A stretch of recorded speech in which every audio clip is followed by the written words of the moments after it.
The last thing I want to talk about for this week, is skepticism. Skepticism also poses a big obstacle to critical thinking because critical thinking relies on the idea that we can come to understand what the truth is.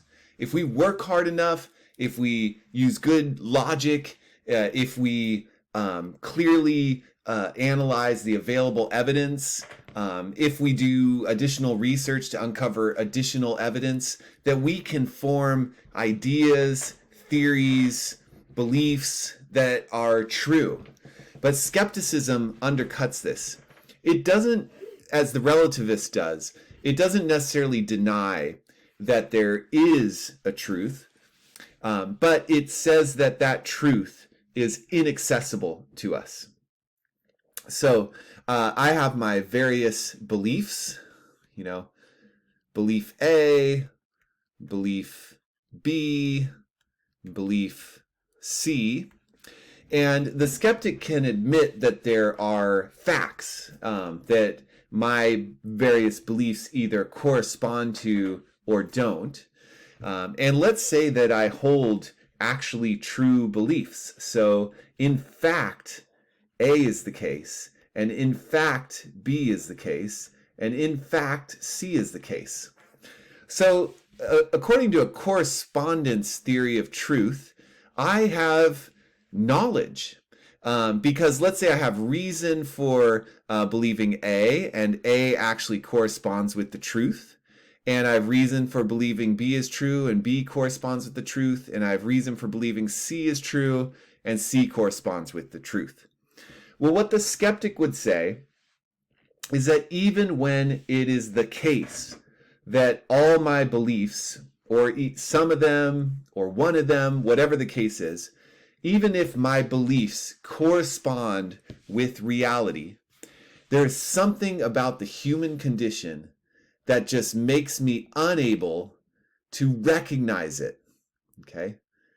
And so there's no way of ever knowing or even having an adequate suspicion that my beliefs correspond with the truth. And so no matter what I do, no matter how much evidence I gather for A, and how much evidence I gather for B, and how much evidence I gather for C, this chasm is just unbridgeable, and I will always be in the dark. Now, what could be causing me to, never be able to bridge the gap between my beliefs and the truth? Okay, well, there's all sorts of things. Many of our beliefs are based on the reliability of the senses. Okay, the senses are a great source of knowledge, but if we admit that the senses are flawed at times, and we might always be deceived, for instance, in an extreme scenario, if we believe that we might be in a simulation, okay, where we experience the world in a particular way, but the world isn't like that at all. And we really have let's say electrodes that are, buzzing and causing us to have these false images. Well, then all my beliefs based on the senses are in doubt. They're all being questioned. Okay. And that is a good chunk of our beliefs. Another, source of belief would be reason. Suppose I just, hold up a concept and then I apply good logic to it, and I am able to derive some, ideas based on that concept alone, using just good, sound reasoning.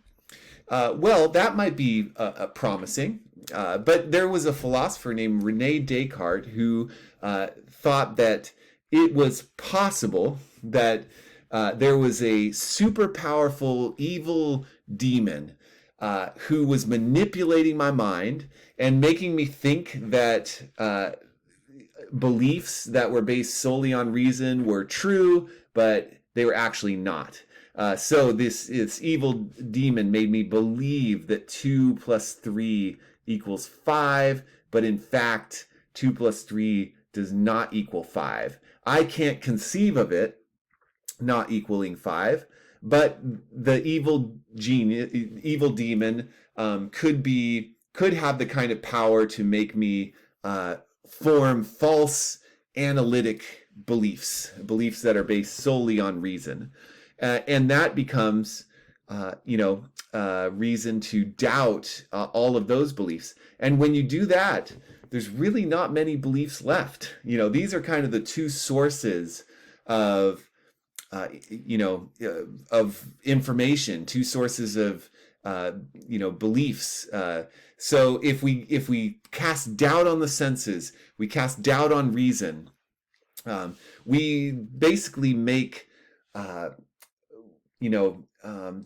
truth inaccessible. Okay, and so A is always in doubt, and B is always in doubt, and C is always in doubt, and so there's really no way for me to ever know when they correspond correctly with the truth. Some other things that we might just kind of point to here as roadblocks are all the biases that we learned about. Okay, so it's just psychological biases that just cause us to not understand what the truth is. Okay, and gives us kind of a certain angle through which we look at things, and so we just can't reach objectivity. And we might also look at like cultural influences. One big one might be language itself. When you learn a language, you kind of learn how a way of organizing the world in terms of concepts. And different languages might just have you experience the world differently because you have different names to give to things. And that would mean that your culture sort of shapes what kind of world you can experience, and that clouds your judgment. What we would like is to reach some kind of clarity about A, B, and C. We would like to eliminate that chasm and just kind of be confronted with the truth, and then you could do a comparison with our beliefs and say, oh yeah, no, now I know that the truth is A, and it turns out that that's exactly what I believe. So I no longer have to be skeptical about it. Okay, and same with B and same with C. But as long as that chasm exists, as long as those forces exist that just make recognition of the truth impossible to us, then everything is always in doubt. And that can lead to a kind of pessimism that might have us just simply give up. No matter how much work we do, we can never gain knowledge, because our beliefs are always in doubt. Ultimately, when we take that kind of position, it might have us think that critical thinking has no value, because it doesn't actually lead us to a clear understanding of the truth. The idea of critical thinking is that with enough work and with sharpening our minds and looking at issues critically and applying a number of methods, we can grow our knowledge. We can cast out false beliefs, adopt true beliefs, but skepticism kind of undercuts that by making knowledge impossible for us. Okay, so if we're going to continue as critical thinkers, we have to essentially be skeptical about skepticism. We have to kind of adopt an optimism about putting in the work and applying certain methods and tools as a way of actually growing knowledge, which means that knowledge is not something that is impossible for us.